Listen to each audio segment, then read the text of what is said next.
welcome back to the Funhouse of skulls. Oh great, I'm slow again. Oh no, I can run. So this is It Moves. It's a game about banners on long poles that are old and torn and too hard to make out the details. And a game about huge skulls. And chains. And dapper young men who look exactly the same from the front and the back except for the face area. I'm your host, 7 is Yellow, and this room is exactly the same as the last one. At least I can run. The blinking is getting faster. I don't know if this is like a puzzle or a huge skull. A banner. I don't think it's a puzzle because, yeah, that was what I was supposed to be doing.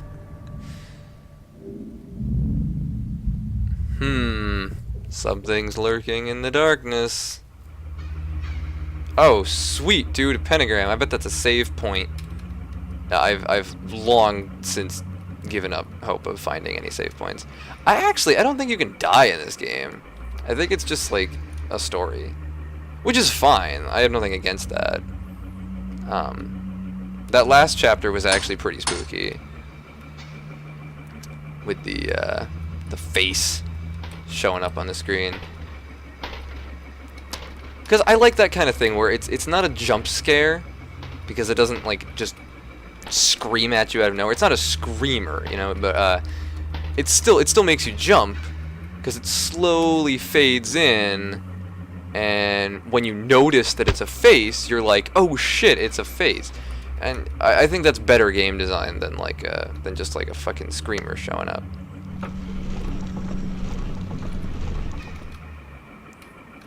This room is kind of similar to the last one, but God, I am just rocketing through. Oh, you know, I bet that switch opened one of those grates, one of those like caged doors. But which one? Looks almost like the lights on the runway at airports. I guess, if you say so. I wonder when this game takes place. Did he have like a TV? I don't think he did. I feel like, I don't know, the way he's dressed makes me think it takes place in like olden times. Because what 8-year-old dresses in like a nice vest nowadays? All those 8-year-olds wearing their fancy, I don't know. I haven't seen an 8-year-old in like a year, because my sister's 9 and she was 8 last year.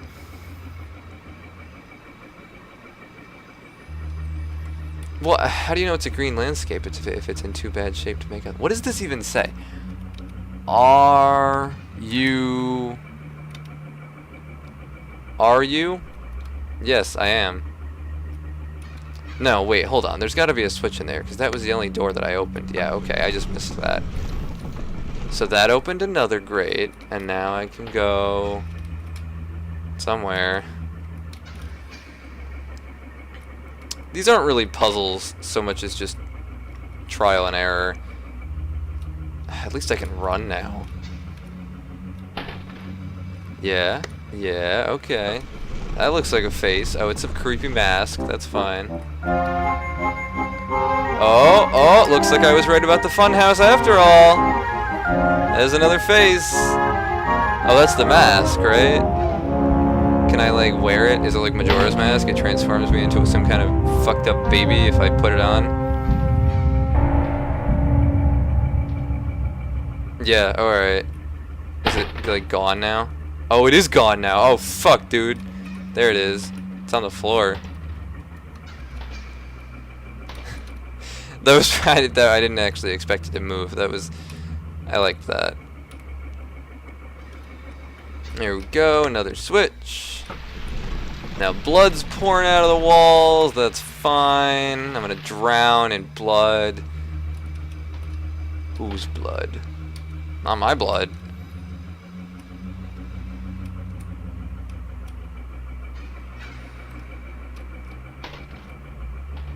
Ugh.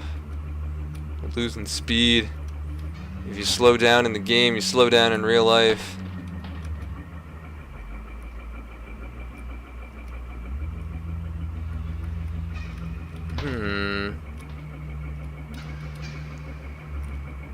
No, I don't know. That's where I just was. I am so bad with directions. Like, not even just in games, like all the time. One time in high school, the school bus, like, a road was closed, right, and the school bus had to take a different way around, and so it ended up dropping me off at my house. Like, it was like down the street from my house, the bus stop, but it ended up dropping me off like facing the opposite direction. I was still in the same spot. I was still only like a street away from my house, but it dropped me off facing the opposite direction. And I was so confused and disoriented, I just immediately started walking the wrong way. And luckily I knew someone on that bus who was like, Nick, you live that way. You live literally within eyesight, you stupid fucking idiot. But, you know, then I turned around and I was like, oh, I knew that. I was just getting some exercise. I probably didn't say anything. I was very shy in high school, but I don't know, apparently with good reason, because I don't even know where my own house is, but dude, where are the switches? I went everywhere.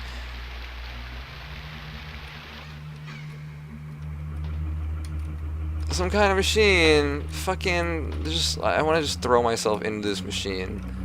I don't wake up, and everything will be fine again. I'll have my mom again, she'll make me breakfast, I can hang out with her Will Ferrell poster, and everything will be fine. I've been doing this like a grid, and like I've been everywhere. Nothing is open. Am I just like not seeing it? That one's still closed. And oh wait, fuck. There we go. Yeah. What the hell was that? Is this like smoke now? I actually really like the art direction in this game, but sometimes I really cannot tell what anything is. Which is fine, because it kind of makes it creepier that you can't tell what it is. Okay, that has to be this one down here, because that was the only one left unopened. Yeah, nice. And that's it. Now I die. Or wake up, because it's a dream. Now I go back to the middle? Yeah. Oh, hey, look, faces. What's up? Oh, he's hopping around, he's dancing. He's like, yeah, dude, rave with me.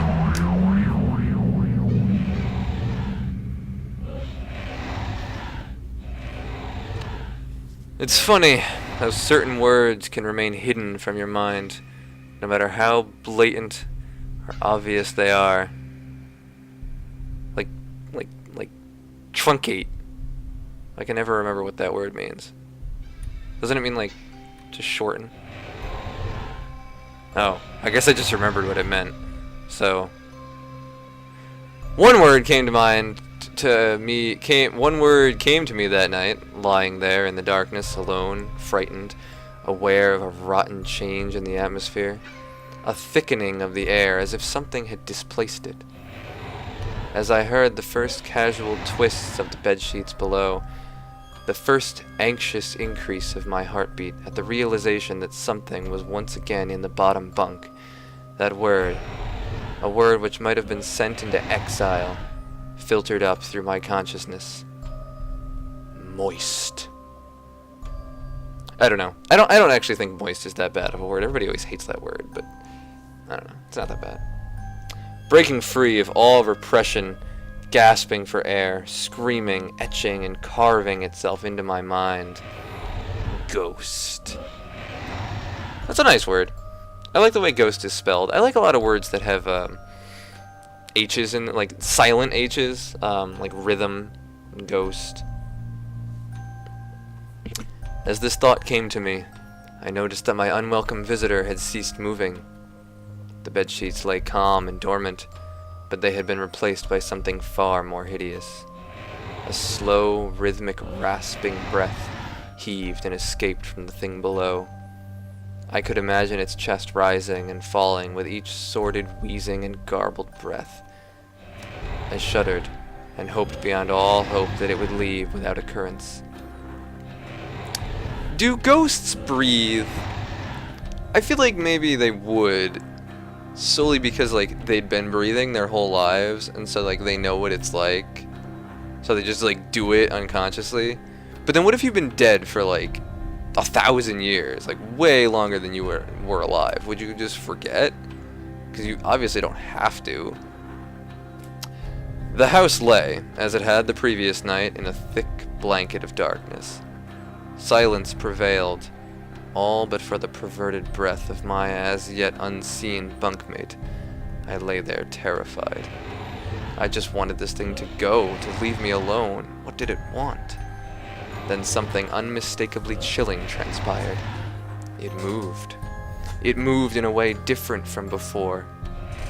When it threw itself around in the bottom bunk, it seemed unrestrained, without purpose, almost animalistic.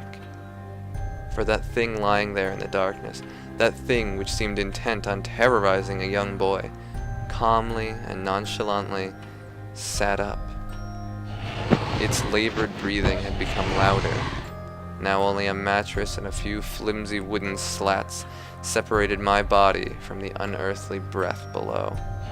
I lay there, my eyes filled with tears, a fear which mere words cannot relate to you or anyone else coursed through my eyes. Coursed through my eyes? What am I looking at? Oh, I was looking at the top line. Coursed through my veins. Like blood. What's he doing? He's like... I guess that's supposed to be him crying. He's kind of just like hopping up and down. I still don't know what he was supposed to be doing when he was raving with that creature back in the factory. I would not have believed that this fear could have been heightened, but I was so wrong. I imagined what this thing would look like, sitting there, listening from below my mattress, hoping to catch the slightest hint that I was awake. Imagination then turned into an unnerving reality. It began to touch the wooden slats which my mattress sat on. It seemed to caress them carefully, running what I imagined to be fingers and hands across the surface of the wood. But, I mean, at this point, wouldn't you just sleep with the light on?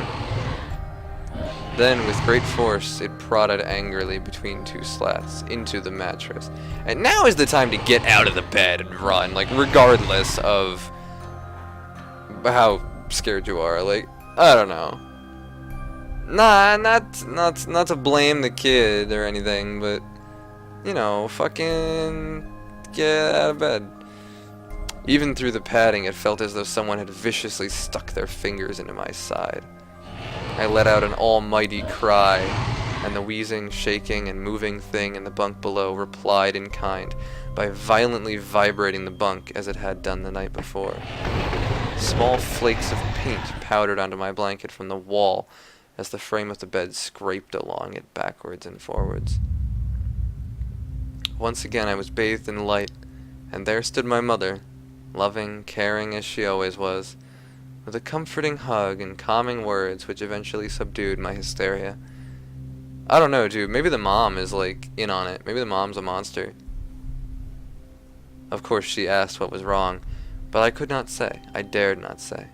I simply said one word over and over and over again. Ghost. Oh. You were talking about ghosts before. You know, I look, I'm trying to play along with you here, and you're giving me all this shit. You keep changing the words. This pattern of events continued for weeks, if not months. Night after night, I would awaken to the sound of rustling sheets. Each time I would scream so as not to provide this abomination with time to prod and feel for me.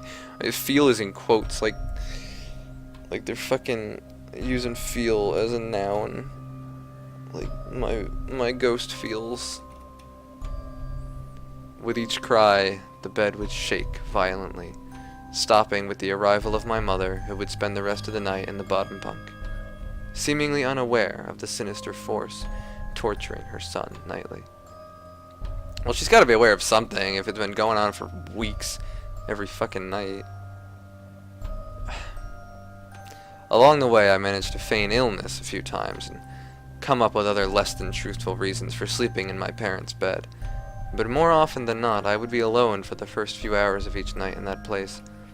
The room where the light from outside did not sit right, alone with that thing. With time, you can become desensitized to almost anything, no matter how horrific. I'd come to realize that, for whatever reason, this thing could not harm me when my mother was present. Maybe because it is your mother. I am sure the same would have been said for my father, but as loving as he was, waking him from sleep was almost impossible. Waking me, on the other hand, was no trouble at all, thanks to the nightmares. But so you can, I don't know. Just sleep with your light on, dude. Just, like, learn to sleep in the light. Chapter 4, Anger Overload! Oh, this is the chapter where I get a gun and just fucking kill the monsters, I bet. I bet. It's Metal Gear 2, Snake's Revenge. Whatever, dude. Good night. Join me next time. I feel like I'm getting close to the end, but I don't know. Good night. Merry Christmas.